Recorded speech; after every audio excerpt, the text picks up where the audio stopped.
mendidik buah hati Anda melalui kisah-kisah nyata.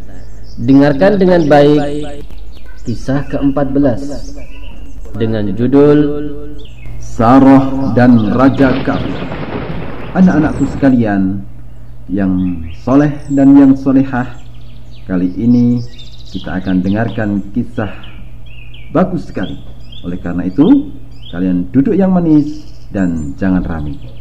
Akan segera kita mulai. Al-Kisah. Nabi Ibrahim alaihissalam memiliki seorang istri yang terkenal sangat cantik bernama Sarah.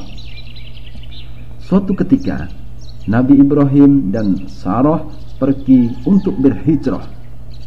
Sampailah mereka berdua ke suatu negeri yang dipimpin oleh seorang raja. Ternyata kedatangan mereka diketahui oleh punggawa kerajaan. Lalu dilaporkanlah kedatangan mereka berdua kepada sang raja. Ibrahim datang bersama seorang wanita yang sangat cantik sekali. Demikian dilaporkan oleh sang punggawa. Mendengar itu, sang raja segera mengutus seseorang kepada Nabi Ibrahim alaihissalam. Berkatalah ia kepada Nabi Ibrahim alaihissalam, "Wahai Ibrahim, siapakah wanita yang bersamamu?"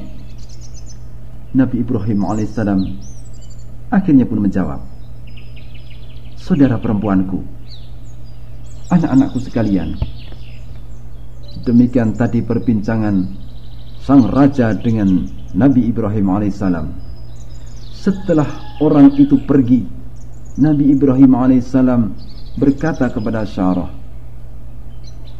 "Jangan engkau katakan kepada sang raja kalau aku telah berdusta, karena aku mengatakan engkau adalah saudaraku.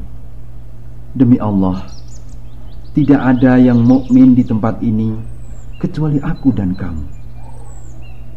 Nah, anak-anakku sekalian yang sangat saya cintai dan yang sangat saya sayangi, demikian dengan lembutnya Nabi Ibrahim alaihissalam menyampaikan kepada istrinya.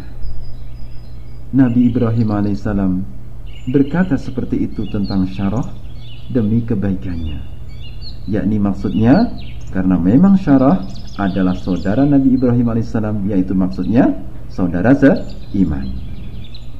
Selanjutnya dikirimlah Sarah menghadap sang raja. Raja berdiri untuk menyambut Sarah, dan Sarah pun berdiri menghadap raja. Kemudian Sarah berwudu, lalu sholat, kemudian berdoa, "Ya Allah, sesungguhnya aku beriman kepadamu dan kepada Rasul-Mu. Aku menjaga kehormatanku kecuali untuk suamiku. Maka janganlah engkau biarkan orang kafir itu memaksaku." Setelah itu, sang raja merasa sesak napasnya, seakan dicekik sampai menghentak-hentakkan kakinya ke tanah. Melihat hal itu, Sarah pun berdoa kembali, "Ya Allah, jika raja ini mati, tentu orang akan menuduhku telah membunuhnya."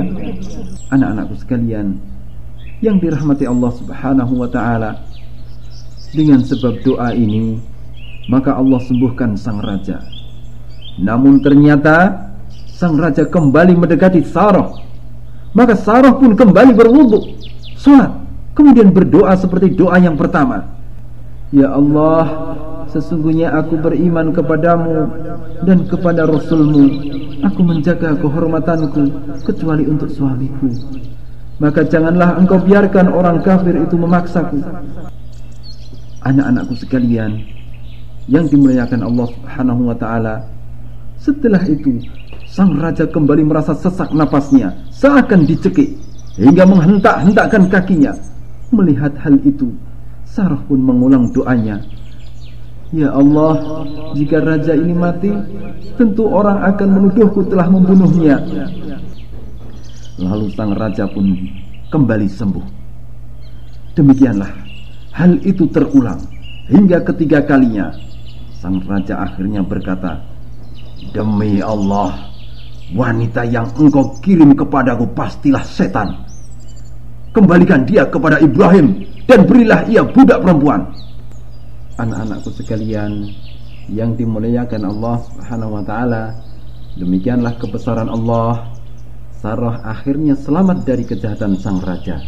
Bahkan ia mendapatkan budak perempuan yang bernama Hajar. Kemudian Sarah kembali kepada Nabi Ibrahim alaihissalam dengan selamat. Alhamdulillah. Sumber hadis riwayat Al-Imam Al-Bukhari rahimahullahu taala nomor 3179 dan Al-Imam Muslim rahimahullahu taala nomor 2371 juz keempat nomor 1840.